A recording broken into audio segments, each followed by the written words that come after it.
I've been getting a lot of questions on Instagram recently about photography and how I run my business. So what I thought I'd do is hold a little Q&A over on my Instagram story, and in this video I'm going to answer some of those questions and also put in some tips and tricks that I use to better my photography. I've also got a little bit of behind the scenes footage from my recent shoot with Holly White, and it's all filmed by Hannah Kirkland. I'll drop both of their links and all their socials in the caption.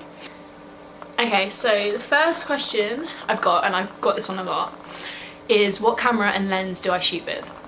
I can't show you the camera right now because I'm shooting on it, but at the moment I shoot with a Canon 16 Mark II and usually with a Sigma 35 lens or a Canon 50. Right, next question. Is it your camera or your editing that gets the details so crisp? I think it's really a mixture of both. My camera is definitely very sharp, very good camera, but I think when you edit a photo, it just you have the opportunity to do so much with it. Even just by tweaking the shadows and the colours, you can really make a photo pop and make it look a little bit sharper. Best way to learn photography? Practice. I cannot stress this enough, and I'm sure you've heard it time and time again, but why is my voice breaking? Practice. I'm sure you've had it a lot, but it really is true. Practicing and experimenting and getting things wrong is the best way to learn new stuff, and especially with photography. And that's like a really good point for me to put in some tips and tricks. So my number one tip is related to practicing completely. It's get to know your camera. Understand what all the buttons do and experiment, and just press all the buttons. I know that sounds stupid, but I've learned so much just from pressing buttons accidentally and being like, oh, I didn't know my camera did that. And with that, learn to shoot manual. Really, you only have to master 3 things to shoot manual, and that's aperture, shutter speed and ISO.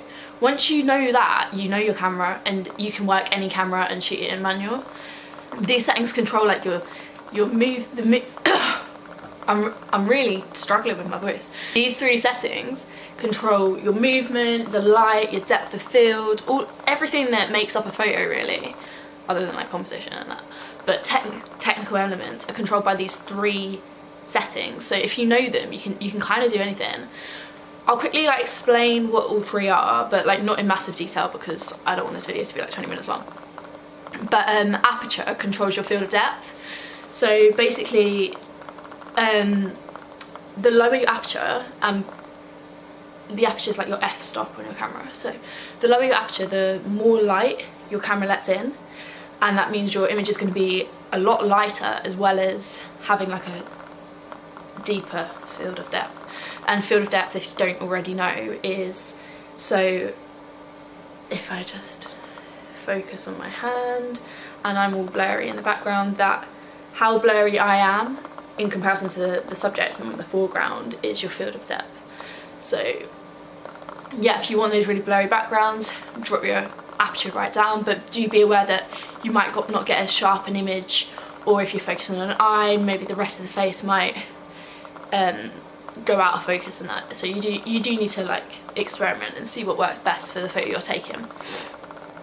ISO controls your light.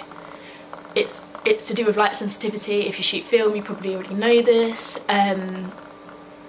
So yeah, the higher your ISO, the more light, the lighter your photos are going to be. But bear in mind that with that, it can cause a lot of grain sometimes. So if you're going to bump your ISO right up, depending on your camera, of course, it can introduce a lot of grain into your image. So personally, I try to keep my ISO as low as possible whenever I can.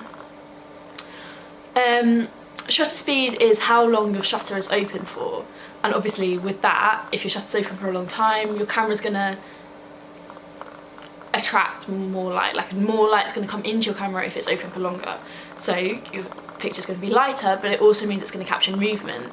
So people use long shutter speed for long exposures when you get all those lights going like that. And what was I saying? Oh yeah, so obviously shutter speed is a really good way to make your image lighter, but at the same time it might make your image a little bit blurry if you don't get that balance right. Right, another tip, moving on from the 3 manual settings, is the use of colour. This is something that I really use in my photos. If you've been following me for a long time, then you probably know that I'm a massive fan of like colour matching. And colour matching is where you match an element, two or more elements of a photo together. So this could be your model's makeup or outfit to the location or to the props, for example, and it just like kind of ties in all the elements of your photo and it makes it more cohesive. A way that I would recommend you introduce this kind of colour if you're like not wanting to go and like search for like extravagant locations and stuff like that, is by using props. I use a lot of lens distortion techniques. So for example, I've got like these acetate sheets. I'll link where you can get them in the description because I just got them in an art shop in Manchester, but you can get them on like eBay and Amazon and stuff, so I'll link them down below. But by using this acetate, you can kind of like make a filter, if you see what I mean, and you can also make cool effects like by just holding it near the edge of the camera, overlaying it, you know, all of that sort of thing. I'll put some links of like some photos, sorry, down here of examples where I've done that, where I've used that technique. If you don't want to spend any money, you can do this technique with leaves, petals. It's just stuff that you find in nature. It works the same. And if you do want to spend some money, you might consider getting a prism. So my prism cost me like 10 quid maybe, it wasn't expensive at all, but you can get loads of different kinds, loads of different shapes. And essentially what a prism does, oh, you can see me, is it bounces and reflects light. So it makes these cool effects. You can probably see like how messy my bedroom is if I do this, but yeah. You just hold it close to the lens, similar to acetate or a petal or whatever. And it's just a cool way of adding a little bit something extra into your photos.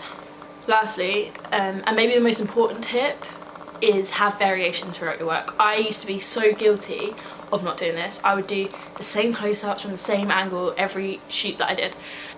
I put some examples here of how you can use the same model, same outfit, same location, and get a variety of different shots just by changing your angle, getting down on the floor, standing on some stairs, getting right up in your model's face, or standing far back. Like, you can change the composition of your image so much just by changing these subtle things. Okay, back to the Q&A. This one I get asked quite a lot too, and it's, how did you get better at your editing? Basically, it really goes back to practicing. I downloaded Lightroom because for a really long time I didn't use Lightroom. I just, you know, edited on my phone, did whatever I could with nothing. But once I downloaded Lightroom, I messed about in it, practiced, learned what everything did, and kind of like, it took me a really long time to develop my style and learn Lightroom. But now, like, I've got to the point where I'm selling my own presets and like I've got that style that people recognise, and I'm able to use Lightroom well enough that I can help other people with their editing. So I'd really just recommend practicing to get your style. If anyone is interested in utilising my either my editing services, because I do edit for other photographers, or my Lightroom presets, I will link that all in the description below. So this description is going to be pretty long, but yeah. This one is tips for getting really sharp images when shooting full body or from further away. I'd say pay attention to your focus point. So for me, if I'm shooting a full body, your camera, well, hopefully your camera allows you to select your focus point. If it can, then that's great, because, and this is shooting on automatic focus, not manual focus. But you can manually select the point that it automatically focuses on. So what I would always do is focus on the face, because for me that's the most important thing, to be in focus. Another tip would be bring up your f-stop, bring up your aperture, and hopefully more of your full body will be in focus. It's a lot of trial and error, all of photography is, but just see what works for you and your camera, because all cameras are different and all cameras work differently. This one is, what made you follow this creative path and see it as a way to viably grow in life? That's a good question. I kind of fell into photography whilst I was at college. I studied, and I still do study, graphic design, but when I was at college I found that I needed to use a lot of photography in my own work, and I didn't want to use other people's work. I didn't want to have to constantly be crediting, buying source images, etc. So I got gifted a camera for Christmas in 2015, and I just, yeah, kind of like fell in love with it. Found out that I was pretty good at it and I really enjoyed it.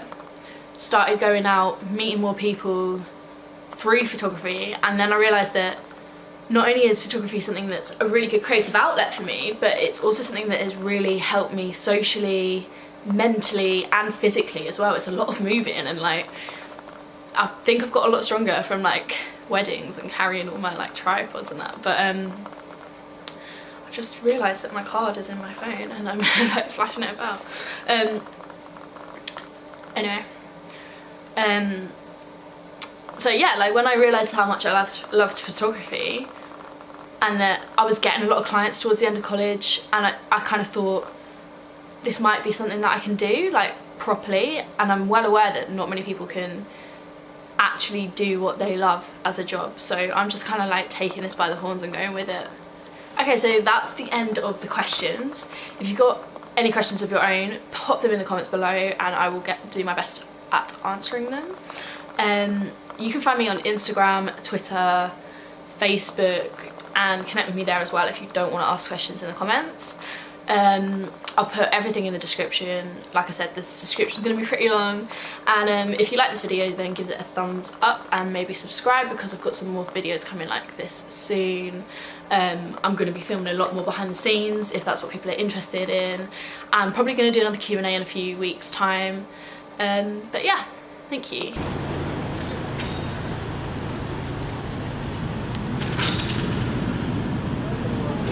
Please say she's in focus. Sophia, are you in focus?